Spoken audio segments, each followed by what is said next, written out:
This section is on linear equations, which are lines, and we use the slope-intercept form y is equal to mx plus b, where m is the slope and b is the y-intercept.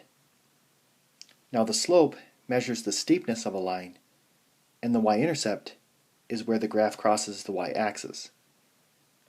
So if we have a positive slope, then the line rises as we go from left to right. If the slope is negative, the line falls as we go from left to right. If the slope is 0, it's a horizontal line, and if the slope is undefined, it's a vertical line.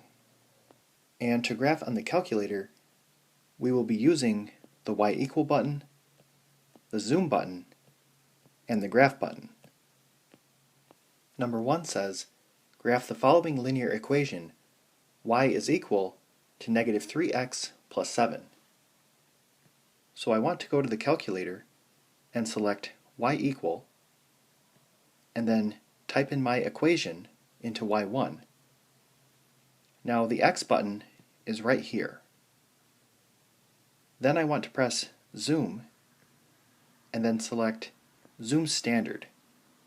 So this will give us the negative 10 to 10, negative 10 to 10 window. Then press enter, and this is our graph. So my graph crossed the y-axis at 7 and the x-axis between 2 and 3. I connect my dots, and there's my graph.